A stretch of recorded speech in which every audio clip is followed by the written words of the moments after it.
Sabi nila balang araw darating ang iyong tanging hinihiling.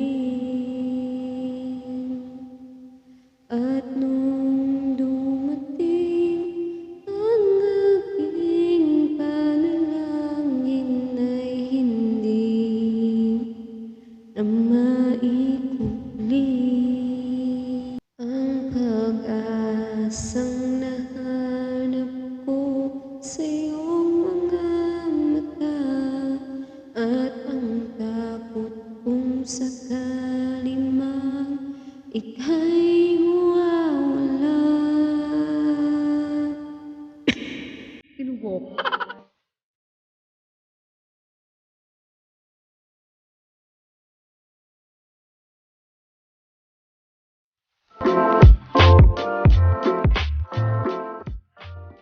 Hi guys, it's me Christine again and welcome back to my channel. So for today's video, I will be sharing to you my BM800 microphone unboxing and how to set up BM800 and be it sound card.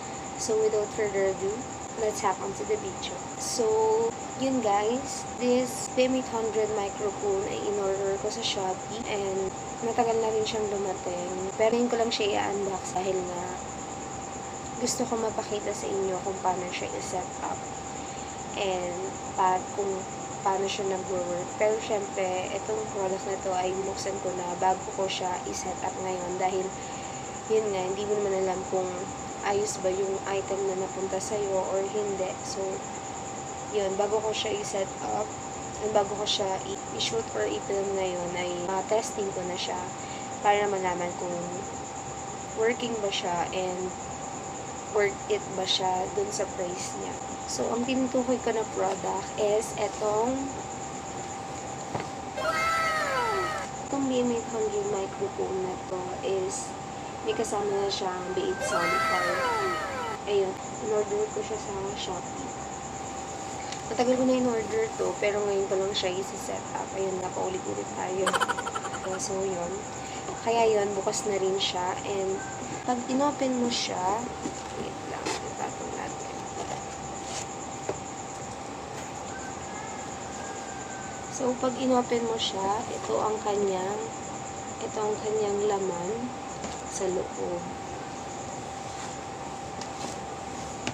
Ito ang kanyang laman sa loob. So, ang box na to, or ang set na to is meron na siyang kasamang pop filter. Ayan, may pop filter na siya. And yung holder ng mic. And yun, may kasama din siyang, anong tawag dito?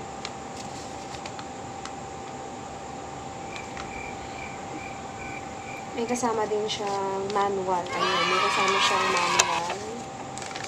Para syempre ayos natin siyang mabuo. Then yun, nung inopen ko siya, may kasama siyang 3 cords. 3 cords. Para sa B8 sound card. So, yung 3 cords na yun, yung isa pang live 1, yung isa pang live 2, pero pwede mo rin siyang gamitin. Basta, itong dalawang cord is for live 1, live 2, accompaniment, and yun, accompaniment. Then, yung isa naman is for, port siya for charging ng B8 sound card. Dahil need rin i-charge yung B8 sound card natin. Meron siyang kasamang, ayan, maalikabok na siya dahil hindi ko nga siya nagagamit. Ito ay may kasamang foam na lalagay sa mic. And ito, siguro ito yung ipit dun sa mismo ilalagay natin or isa-set up natin mamaya. Then, ang cable ng mic. Ayan o, diba? Sabi sa inyo. Matagal na kasi ito dito. Nakatambak. So, yun. Ang alikabok na niya. So, then, ito yung ang tawag dito. Ito yung niya. Yung tawag dito, yung ilalagay or pag-iipitan nito para ma-set up natin yung mic. Yan, dito na lang dahil ang dami na puno na. And yun, ito rin pang hold sa microphone. Pero hindi ko na gagamitin to. So, itatabi na natin to. Then, ito na yung mahiwagang mic. So,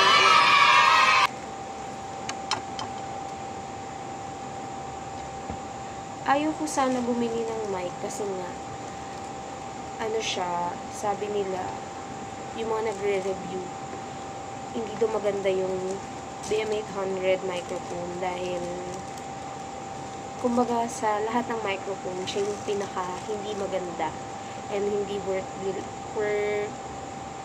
bilhin ng pera mo dahil nga hindi siya worth it kasi nga yun daw, nagpo-produce siya ng hissed noise na yun, maingay sa tenga. So, yun yung sabi-sabi nila. Pero, ayun nga, since BM800 microphone is yung pinaka-affordable and pwede natin mabili ng mic.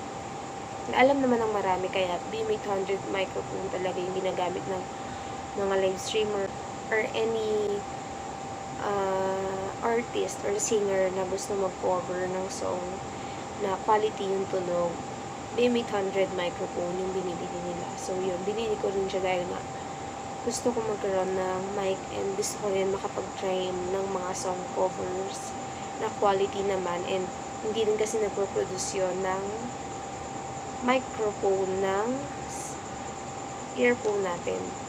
So, ito na yung paid sound card. So, yan, kikita nyo. Grabe yung alikaw na talaga niya. So, yan, ito na yung paid sound card. So, nakakaya.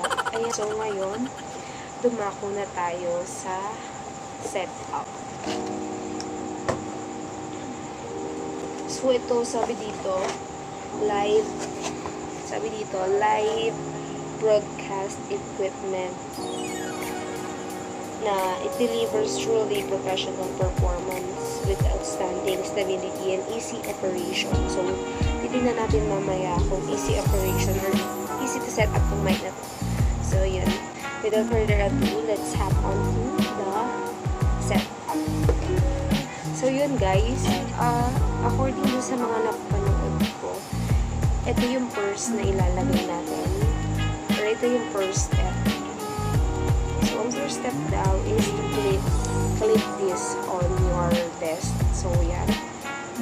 Ngayon kasi, yung pinaka-desk yung paglalagay ko nito is yung ginagamit kong patungan. So, yun.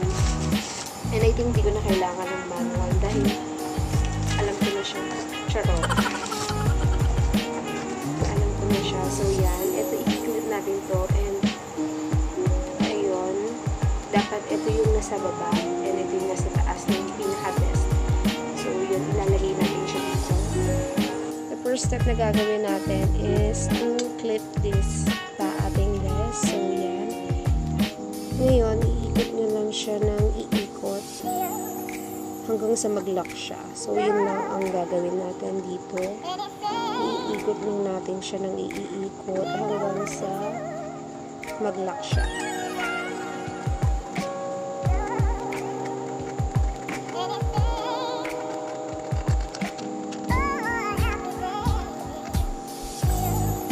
And yan.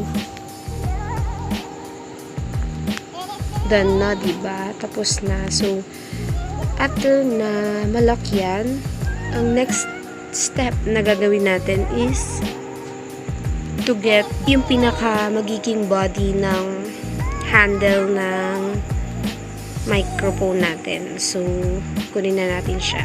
Ito yun. Ito yun, guys. Ito yun. So, yan. Ito yung ikakabit natin dun sa pinaka kinlip natin kanina na pagpapasukan nito para tumayo siya. Gagawin lang natin, lulusot natin to dito. So, yun. Pag nalusot nyo na siya dyan, the next step that you will do is to lock this. yun lang ang gagawin natin is ilalak natin siya. And so yan, ngayon ang gagawin na natin is ilalak natin siya ng bonggang-bongga para sobrang maglaki.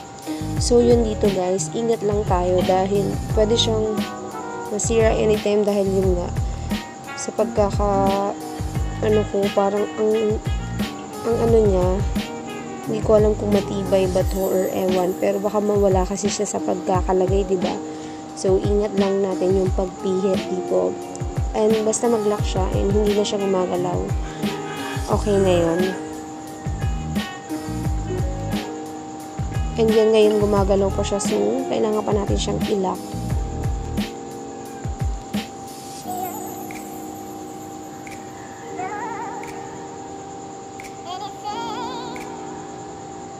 Yan, lock pa natin siya. So yan, baka pwede na siguro yan.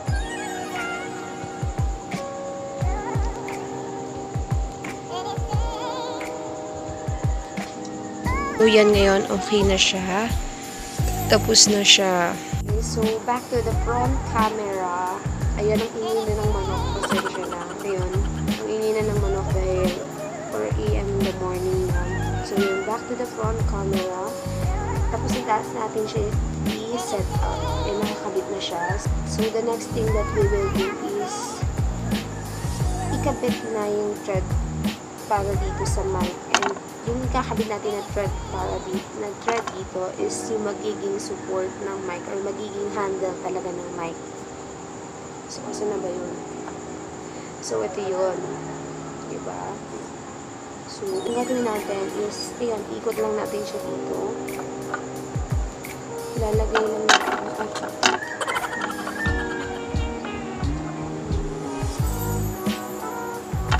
Ilalagay lang natin siya dito. Iikot nyo lang yan hanggang sa pumasok siya. And yun, okay na yan. So yan, dapat yan higpit dahil siya nga yung hahawak sa mic natin. And syempre ito rin, dapat mahigpit yan. Dahil sila yung hahawak sa mic natin mamaya. So, next step, pagtapos nito, ang gagawin na natin is ilalagay na natin si BM800 microphone. BM800 microphone dito sa may holder. So, try natin gawin. Tataas ko lang ito. Ayan. Kahit hindi na siguro makita, basta nakakabit ko siya.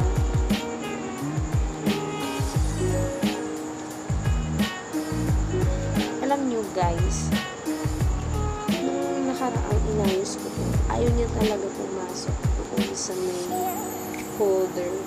Pero yung ate ko na yung gumawa, pumasok na siya. So, nagpapakitang din na siya sa ibang tao. So, yan. And yun, nakalagay ko na yung mic. So, ayan, ayan. Pag yan ang itsura niyan pag nalagay din na yung mic. So, yan.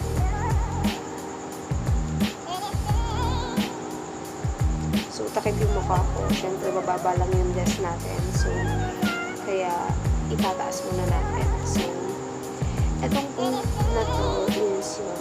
Kung gusto niyo lang naman siya ilagay, pwede niyo siyang ilagay. Pero kung hindi, that's fine. Okay lang naman na hindi rin ilagay ito. Since parehas lang naman sila ng pop filter. Pero yung pop filter, kung gusto niyo siyang ilagay, ganito lang siya ilagay. So, yan guys, napaka-alikabok na niya dahil na hindi siya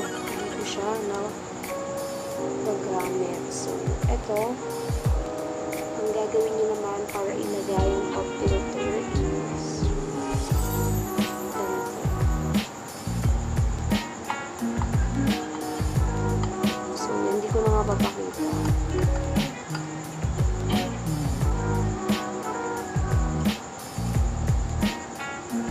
So, itong part na to, ilalagay nyo lang siya hanggang sa malak siya. And then guys, after nyo malagay yung pop filter dito sa inyong BM800 microphone, is kukunin na natin yung B8 sound card para ma-set up na natin siya. So, ang gagawin natin sa B8 sound card, so, ganito yung tsura ng B8 sound card. So, napakita ko naman kanina, nakakaya na ipakita kasi ang likod ko. So, yun. Sa likod ng B8 sound card natin, meron ditong live 1, live 2, accompaniment instrument, charging, earphone speaker, headset, condenser mic, and dynamic mic. So, since condenser mic yung ilalagay natin na cord. So, ito nga pala. So, ito na yung pinaka-last step. You need to install this or ilagay natin ito dito sa may mic para syempre makonect natin siya sa may B8 sound card.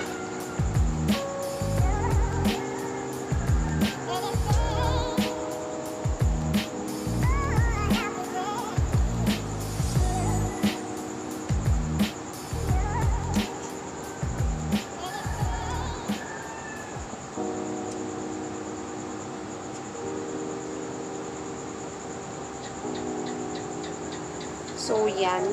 Ngayon, nalagay na natin siya. The next thing that we need to do is to connect this sa condenser mic. Condenser mic na natin siya ilalagay, ilulusot. So, yun. Ganyan. So, dito, ito yung pang charging. So, ito yung sasaksak mo sa B8 sound card and ito yung ilalagay mo sa USB or sa yung pinaka-adapter mo sa charger mo. So, yan. Exit muna siya dahil hindi siya kasali sa B8 sound card setup natin. And itong isa na to, kahit saan yung ilagay to, okay lang. Basta makabit na. So, lalagay ko siya ngayon sa live 1. Live 1. So, sa live 1 is yung connect mo sa laptop mo or sa Android phone mo. So, depende sa'yo kung saan mo ilalagay yung or isa-set up yung B8 sound card and yung BM800 microphone. So, dito sa part na to, nalagay ko na yung cord para dun sa ating laptop or any device na meron kayo. Lagay ko na siya dito kaya nawala na yung tunog since na-connect ko na nga siya sa may B8 and nakalimutan ko i-on yung B8 sound card. So, wala talaga siya maproproduce na tunog. Ngayon, sa part naman na to, ilalagay ko naman yung cord sa B8 sound card na i-connect naman natin para accompany. Sa step naman na to, ilalagay naman natin yung or ikakabit naman natin yung cord ng earphone sa B8 sound card natin. Dahil yung earphone nga natin, yung isang way para marinig natin yung kung ano yung pinuproduce na tunog ng B8 sound card natin, like yung mga effects and anything yung boses mo, dahil ang BM800 microphone ay hindi niya na-produce or naririnig externally yung tunog ng BM800 microphone. So, internal lang yung tunog niya. So, kailangan natin gumamit ng earphone.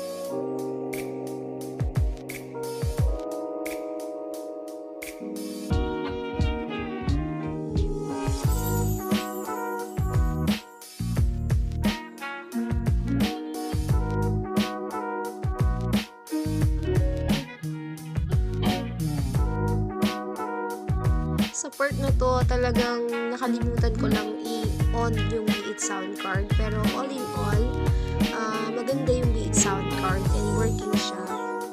Gumagana siya. So, sa part na to, saka ko palang i-open yung B8 sound card natin. Pero, yun nga, since ang B8 sound card or ang BM800 microphone is hindi siya ganun kalakas yung mic niya, kailangan natin ilapit yung bibig natin sa BM800 microphone na hindi naman narinig yung tunog dahil nga hindi natin nalapit yung microphone sa bibig natin. Tinanggal ko muna yung pop filter kasi nakakapagabal siya doon sa na yung itsura niya pag na-set up mo siya, tutunog naman siya. So, ang ano lang dito is sa echo, ayun. Kung gusto niyo naman bawasan, pwede niyo bawasan yung echo nito. Yan. So, kailangan kapag nag-record ka, todo siya kasi hindi siya maririnig kung hindi todo. And the next thing naman is yung sa mic, dapat din todo siya kasi kung hindi siya todo, wala siya maririnig, diba? So, yun. Ang daming kagandahan lang sa P8 sound card is yun nga, ang dami yung effects and perfect na perfect siya for live streaming or any yun na gagawin mo and kinig mo. So, sa P8 sound card na hindi record, so sa record yun, kailangan todo rin yun dahil nagre-record tayo ng sounds. So, hindi maririnig yan kung hindi yan todo. And ang raming effects na pwedeng magawa dito, katulad na lang ito.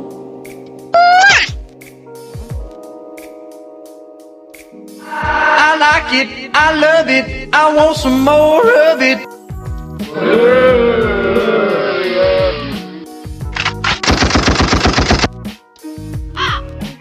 Ang dami niya guys. So, ang ganda nitong P8 sound card na to. And yung BM800 na rin. And yun, hindi rin ako kumuha ng BM800 microphone na walang kasamang B8 sound card. Dahil sabi nga nila, pangit daw ang BM800 microphone kung hindi mo siya gagamitin ng kung ano ng enhancement or sound card. So yun, buti na lang itong nabili ko sa Shopee ay may kasamang B8 sound card. And I think worth naman siya ng voice niya. So ayan.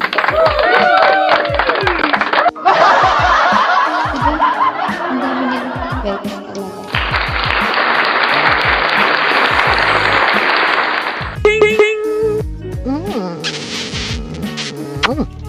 Dile dile, dile dile yo alergial, mile mile, mile mile pe mai. Ang dami niyang effects na pwede mong pagpiliin din sa B8 sound card. So, ang pagandahan din daw ng BM8 sound card na connected sa B8 sound ay BM800 microphone na connected siya sa B8 sound card. Ayun kasi kung Android phone user ka at wala kang laptop, need mo ng splitter bago siya ma-connect sa Android phone mo. And yun, mura lang naman ang splitter kasi sa B8 sound card dahil mahal ang B8 sound card pero hindi siya ganun kamahal. Pero yun, para sa mga maganda, gusto ng quality na tunog or mga nagsusong cover, maganda ang B8 sound card unlike sa splitter. Dahil sa splitter, normal sound lang yung pinoproduce niya. Ito, nadadagdagan, pwede mo siyang baguhin, pwede mo siyang lagyan ng echo, or pwede mo i-minimize or i-maximize yung echo niya according dun sa gusto mong tunog na mag-produce. So, hindi ko lang alam sa B8 sound card kung para yung monitor, bass, and treble, hindi ko alam yun kung para sa inyo. Pero, all in all, ang ganda ng B8 sound card kasi nga, ang ganda ng tunog niya at parang professional talaga yung tunog. So, ito-try natin yung mga effects nila, yung sa boses naman. So, ito yung number 1 na effect dito, which is yung electro. Yan, try this. So, ito yung boses of the electro. Hindi ko alam kung ito yung so, siguro ito lang ito na yung pitch lang. Hello. Hello. Hello. Hello. Hello. Hello. Diba? Ang ganda ng B8 sound card. So, hindi ko napilit na bumili ako ng B8 sound card. So, yun. Ito ang pitch blend. So, ikat na.